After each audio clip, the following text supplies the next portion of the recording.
2 તારીખે સગાઈની તારીખ છે, 8 તારીખે મારો બર્થડે ને 14 તારીખે લગ્નની તારીખ. વાહ, આ વખતે તમારે ઘણા ગિફ્ટ આવવાના છે. 2 તારીખે ટીવી નો હપ્તો, 8 તારીખે ફ્રીજ નો હપ્તો ને 14 તારીખે એનો હપ્તો હતો. અરે હા, 14 તારીખે તો પર્સનલ લોન નો હપ્તો છે, લગ્ન હાટું લીધી હતી. અરે યાર, લગ્ન પછી તો હપ્તા વધી ગયા છે. આખો પગાર હપ્તામાં વ્યો જાય એવું લાગે છે. ઓય, તમે દર વખતે મારે પહેરવાનું સંભળાવો છો. તમારે જે કેવું હોય ને ડાયરેક્ટ મને કહી દે. મારે પહેરવાનું વચ્ચે નહીં લાવવાના તમારે. હું કામ વચ્ચે નો લાવું?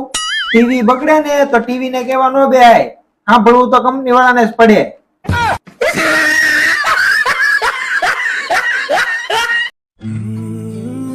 હાલે, તારા બધા રિપોર્ટ આવી ગયા. શું આવ્યું રિપોર્ટમાં? કાંઈ નહીં, રિપોર્ટ તો બધા નોર્મલ છે, તો થોડુંક પાણી ઘટે છે. પાણી ઘટે છે? એ તો ઘટવાનું જ છે ને. મેં કેટલા દિવસથી પાણીપુરી નથી ખાધી. હાલો હાલો ખાઈ આવીએ પાણીપુરી. હાલો મારા